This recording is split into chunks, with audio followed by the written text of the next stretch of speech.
मित्रों, आज के वीडियो में आपका स्वागत है। मित्रों, आज के पहले वाले वीडियो में आपको जर्नल के बारे में समझाया गया था और उस दिन बताया गया था कि जर्नल समाप्त हो गया, और उस दिन ये भी बताया गया था कि अगले वीडियो में बैंकिंग ट्रांजैक्शन से संबंधित जर्नल बताया जाएगा।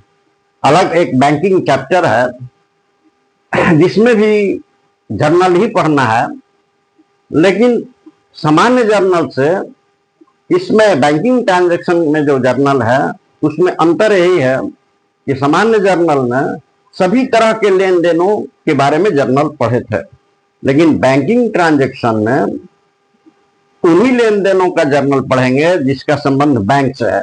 माने इसमें अधिकांश जर्नल ऐसे मिलेंगे जिसका संबंध बैंक से है। तो आइए इसको समझते हैं। इसका नाम है बैंकिंग ट्रांजैक्शन और इसमें मुख्य रूप से जर्नल बनेगा। उसके बाद दो खाता बनता है, कैश अकाउंट और एक बैंक अकाउंट। लेकिन खाता अभी नहीं पढ़ेंगे क्योंकि लेजर अकाउंट जब पढ़ाएंगे तो उसमें हम कैश अकाउंट बैंक अकाउंट उसी समय बताएंगे। लेकिन आज मुख्य रूप से बैंकिंग ट्रांजैक्शन के अंदर जो लेन देन होते हैं जिसमें अधिकतर लेन देन का संबंध बैंक से होता है उसके बारे में समझेंगे। जैसे देखिए, हम स्टार्ट करते हैं। कोई व्यापारी है जिसने आज 1 लाख रुपया से व्यापार शुरू किया और उसमें से 50,000 रुपया उसी दिन बैंक में जमा कर दिया। मैंने रुपया व्यापार में नहीं आया, मैंने 50,000 रुपया बैंक में जमा किया और यूं समझिए 50,000 कैश बॉक्स में गला में रख लिया और उस 1 लाख रुपया से व्यापार शुरू किया। तो उसका जर्नल है जी, जिस आदमी ने व्यापार शुरू किया वो व्यापार का स्वामी हुआ और व्यापार के बही में लिखा जाता है। जो भी जर्नल बनेगा व्यापार के बही में, व्यापारी के बही में नहीं। ऊपर हेडिंग देना चाहिए, स्पेस नहीं है। Journal entry in the books of firm. तो फर्म में क्या आया? कैश। अगर किसी ने अजय, विजय, राम, रहीम जो भी है, अगर अपने घर से रुपया लगा के व्यापार में लगा रहा है तो व्यापार में रुपया आएगा। जितना रूल सामान्य जर्नल में पढ़े थे, रूल तो वही काम करेगा, रूल वही रहेगा, रूल नहीं बदलेगा। सिर्फ इस परिस्थिति में बैंक से संबंधित लेन देन है, जैसे चेक, ड्राफ्ट इत्यादि, इसी के संबंध में थोड़ा सा बात बदलेगा, लेकिन नियम वही रहेगा। जो 3 गोल्डन रूल बताए गए हैं उसी पर बनेगा ये भी। आइए देखिए, व्यापार में कैश आया इसलिए कैश अकाउंट दिया, और जो रुपया जमा किए हैं बैंक में, आपने पूंजी का आधा भाग तो कैश में है और आधा भाग बैंक में जमा कर दिए हैं, तो बैंक में भी रुपया बढ़ा तो बैंक अकाउंट दिया, और दोनों मिला के राम का कैपिटल हो गया।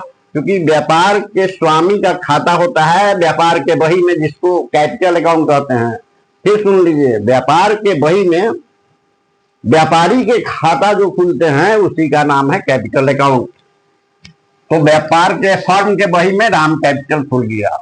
50,000 रुपया आप यहाँ कैश में हो गया, 50,000 रुपया बैंक में हो गया, और दोनों से मिलके 1 लाख रुपया आपका कैपिटल हो गया। नरेशन डाल दीजिए, being business started with cash and bank. Okay, दूसरा लेन देन देखिए, रिसीव्ड चेक और ड्राफ्ट फ्रॉम अजय। यानी चेक ड्राफ्ट करेंगे तो वही एंट्री बनेगा, ड्राफ्ट प्राप्त करेंगे तो वही एंट्री बनेगा। आप व्यापारी हैं, बिजनेसमैन हैं, और आप रिसीव करते हैं चेक या ड्राफ्ट, किससे? तो अजय से। और चेक और ड्राफ्ट प्राप्त करने के बाद उसे उसी दिन बैंक में भेजा जाता है। नियम है, लेकिन नहीं भेजिएगा तो कोई बात भी नहीं है, परिस्थिति बदल जाएगा, एंट्री करने का ढंग बदल जाएगा। तो लिख दिया कि not deposited in bank the same day. फिर सुन लीजिए, रिसीव चेक और ड्राफ्ट दोनों में से कोई एक होगा। From Ajay, not deposited in bank the same day, मैंने मिला और उसी दिन बैंक में नहीं जमा किए। तो देखिए, इसमें एक्सपर्ट का दो राय है। जो अकाउंटेंसी के जानकार हैं वो कहते हैं कि चेक यदि मिला हमको और उसी दिन बैंक में जमा नहीं किए तो उसको हम लिखते हैं चेक या ड्राफ्ट इन हैंड। फिर सुन लीजिए, हमको कोई चेक या ड्राफ्ट दिया तो हमको बैंक में जमा करना चाहिए, लेकिन हमने उस दिन जमा नहीं किया तो बैंक में रुपया तो बढ़ेगा नहीं। इसीलिए लिखा गया है cheque draft in hand. Cheque और ड्राफ्ट दोनों में से कोई एक, इन हैंड अकाउंट डीआर। और कुछ लोगों का मानना है कि हम इसको चेक या ड्राफ्ट इन हैंड नहीं लिखेंगे। कुछ एक्सपर्ट बताते हैं कि हम उसको कैसे मानेंगे। यदि बैंक में नहीं भेजे हैं तो कहां रहेगा? हमारे कैश बॉक्स में। और कैश बॉक्स में रहेगा तो चेक होते हुए भी उसको चेक नहीं मानेंगे, उसको कैश मान लेंगे। माने ये मान्यता है, कोई रूल नहीं है कि यदि आपको किसी से चेक मिला और बैंक में जमा नहीं कीजिएगा तब उसको तब तक के लिए कैश मानेंगे जब तक उसको बैंक में भेज नहीं देते हैं। तो कुछ एक्सपर्ट इसको सही मानते हैं, कुछ एक्सपर्ट इसको सही मानते हैं, ध्यान दीजिएगा। यानी दोनों में से कोई एक ही बात लिखेंगे, ठीक। और टू से मिला देने वाला अजय है तो देने वाले का खाता जमा भाग में है।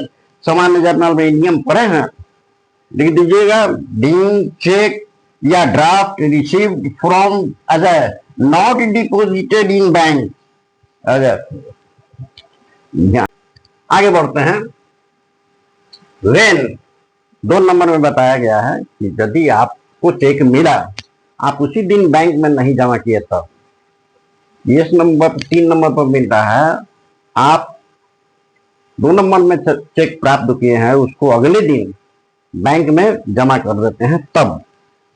तो बैंक आएगा, देखिए लिखा हुआ है वेन अबव चेक यानी Ajay check deposited in bank next day, माने अगले दिन जमा करते हैं तब। तो बैंक आएगा। बैंक में जमा करने का मतलब भाव ये है कि बैंक में रुपया बढ़ेगा, यानी बैंक आएगा। तो bank account DR to cheque या ड्राफ्ट इन हैंड लिखिए, जैसा कि 2 नंबर में बताए हैं कि जो आपको मिले या उसी दिन जमा नहीं किए तो आप चेक या ड्राफ्ट इन हैंड लिखते हैं। कुछ एक्सपर्ट बताते हैं कि टू कैश अकाउंट लिखना चाहिए, बता चुके हैं। तो ये दोनों में से कोई एक रहेगा, यानी bank account DR to cash account लिखिए या bank account DR to cheque in hand लिखिए, दोनों एक ही बात है। दोनों में से कोई एक इस्तेमाल करेंगे, दोनों नहीं। आगे बढ़िए। When Ajay cheque became dishonour. अब जो चेक हमको दिया था अजय और उस चेक को हमने बैंक में जमा कर दिया और जमा करने के बाद डिजॉनर हो गया, माने उसका रुपया नहीं मिला, चेक कैंसिल हो गया। तो फिर जो एंट्री बनाए हैं जैसे कि रुपया बढ़ा है तो अब तो रुपया घट जाएगा और उस रुपया को किससे लेना है? तो अजय से लेना है। तो देखिए Ajay account DR to bank account, ठीक है। आगे बढ़िए, आगे बढ़ते हैं। देखिए एक लेन देन है cheque received from Mohan and deposited in bank the same day 5,000। आपको व्यापारी को मोहन से 5,000 रुपए का चेक मिला और जैसे ही मिला हमने उसको बैंक में जमा कर दिया। ऊपर बताया गया कि उस दिन जमा नहीं किया बैंक में, लेकिन अभी बता रहे हैं एक ये लेन देन ऐसा है कि किसी व्यक्ति से आप चेक पाते हैं और उसको उसी दिन बैंक में भेज देते हैं, तब आपके गल्ला में कैश बॉक्स में रुपया नहीं बढ़ेगा, सीधे रुपया बैंक में बढ़ेगा। तो इस हिसाब से एंट्री कीजिए बैंक में रुपया बढ़ रहा है यानी बैंक आ रहा है तो डेबिट कीजिए, और चेक देने वाला मोहन है तो देने वाले का खाता क्रेडिट कीजिए।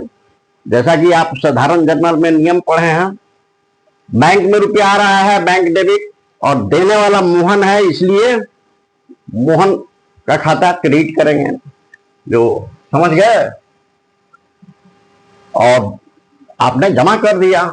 नेक्स्ट आता ये उसी को देखिए, उसी चेक के बारे में बता रहे हैं।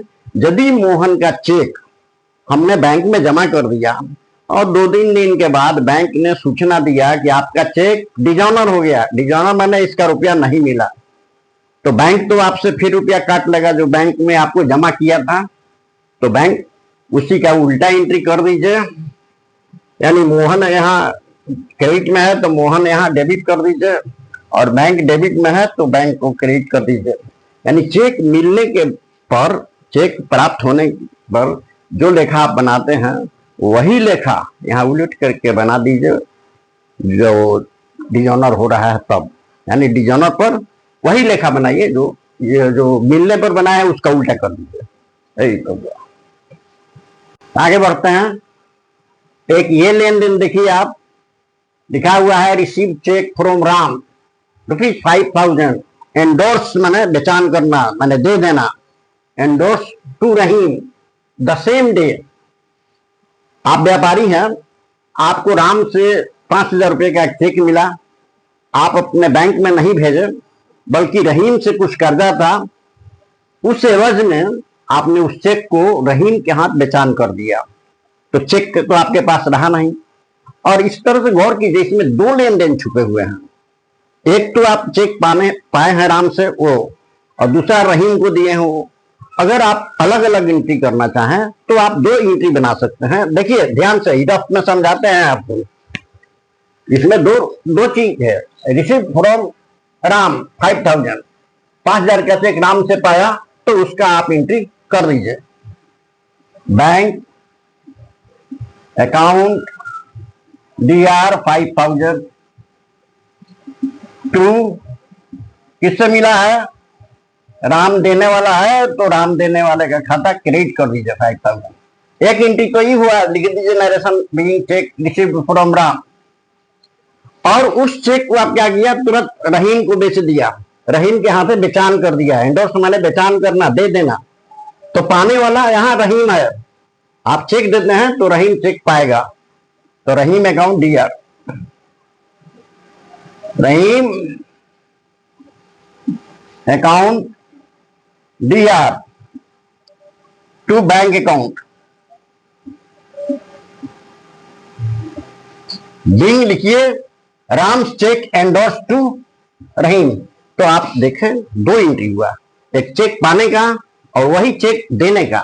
तो आप दो एंट्री आप बनाएंगे तो समय लगेगा ज्यादा, इट विल टेक टाइम, और एनर्जी भी आपका लॉस होगा। इसलिए देखिए, तो बैंक अकाउंट यहाँ डेबिट है, काट दीजिए, और यहाँ बैंक अकाउंट क्रेडिट है, तो डेबिट और क्रेडिट खत्म हो गया। बचा क्या? Rahim account DR to Ram account. तो आप बना दीजिए, आप एंडोर्स करने पर Rahim account DR to Ram account. नियम वही जर्नल का है, पाने वाले का खाता नाम रहीम पा रहा है तो रहीम का अकाउंट DR, देने वाले का खाता जमा, देने वाला राम है तो देने वाले का खाता क्या कर दिया, क्रेडिट कर दिया। अब ये आगे बढ़िए, इसको हटा दीजिए। और यदि हम आपसे ये पूछें कि यही चेक डिजॉनर हो जाए आगे जाकर के, तब क्या होगा? ऑन डिजॉनर आपको वो पूछें कि ये चेक डिजॉनर हो गया, आपने राम से मिला चेक उसको दे दिया रहीम को, और रहीम बैंक में गया आपने तो रुपया नहीं मिला, तो रहीम आपको सूचित किया व्यापारी को कि हाँ चेक का रुपया नहीं मिला। तो इसको कहते हैं डिजॉनर होना। चेक जब डिजॉनर हो जाए तो इसके जो एंट्री आप यहाँ किए हैं बेचान के समय, वही एंट्री उलट दीजिए, वही एंट्री उलट दीजिए, यही एंट्री उल्टा हो जाएगा। यानी कि Ram account DR to Rahim account.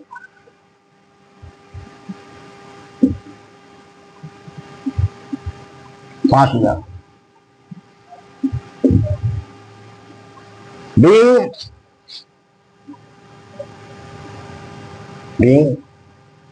Rahim cheque Ram cheques dishonours, Ram cheque dishonoured.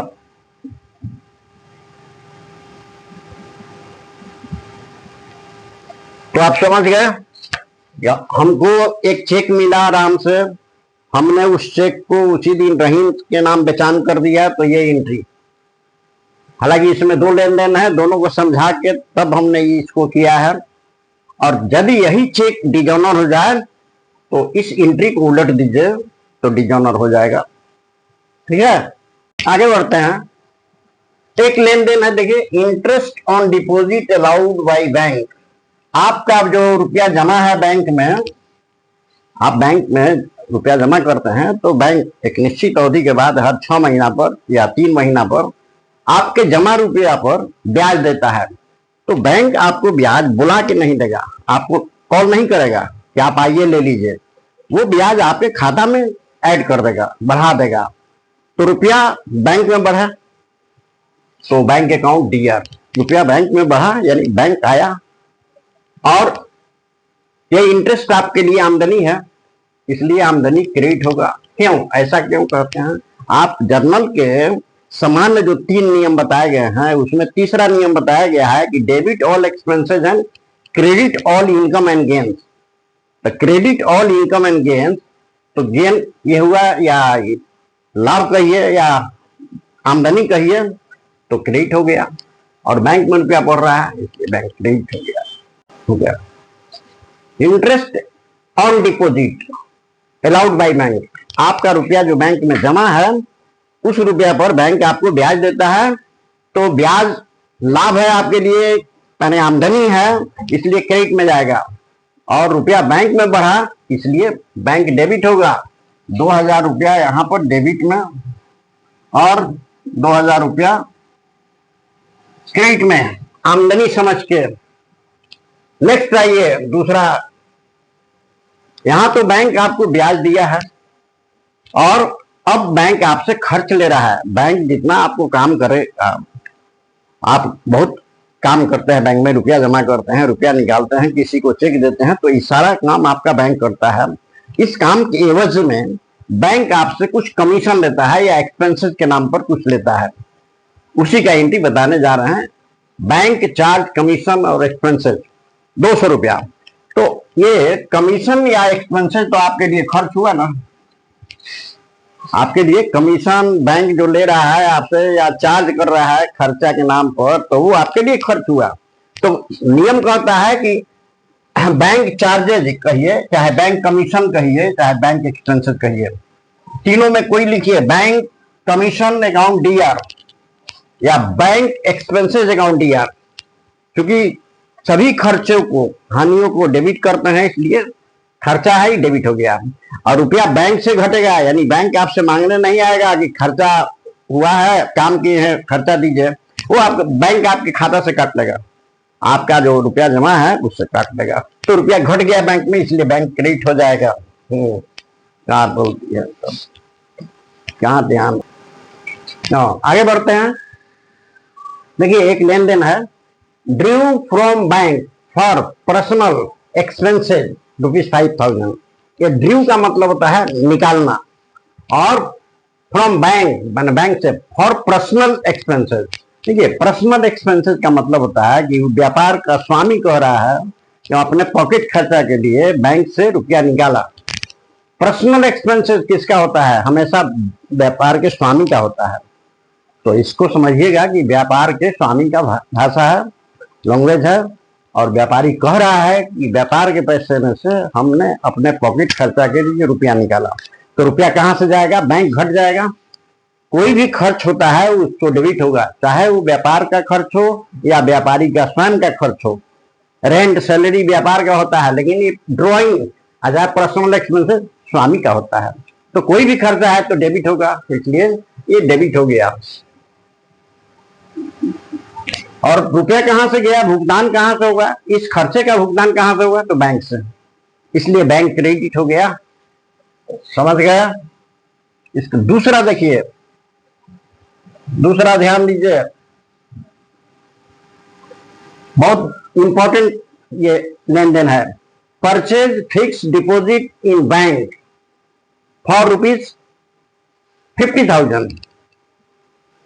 Bank का स्वामी, व्यापार का स्वामी कह रहा है, नहीं व्यापार कह रहा है, सॉरी, व्यापार कह रहा है कि हमारे खुदरा अकाउंट में जो पैसा है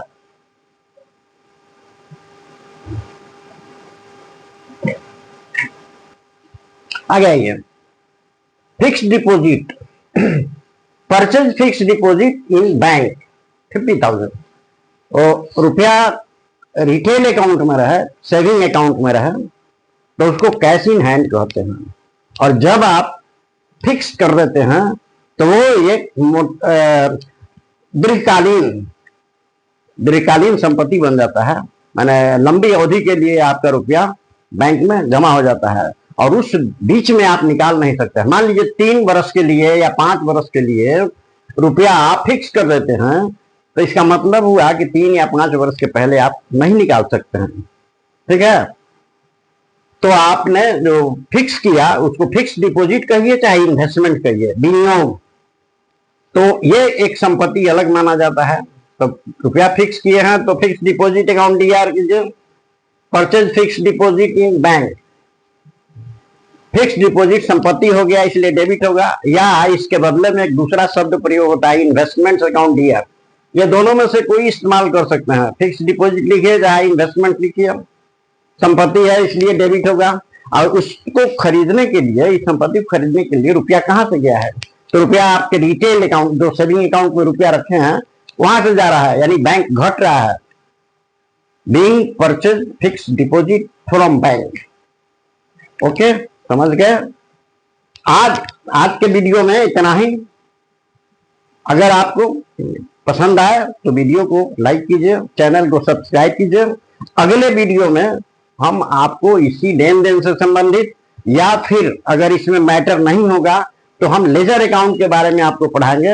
आप लेजर अकाउंट पढ़ के आइएगा। फिर ध्यान से सुन लीजिए, अगले वीडियो में हम लेजर अकाउंट बताएंगे, और संभव हो तो आप लेजर अकाउंट पढ़ के हमारे वीडियो को सुनिए तो अच्छा रहेगा। थैंक यू, धन्यवाद।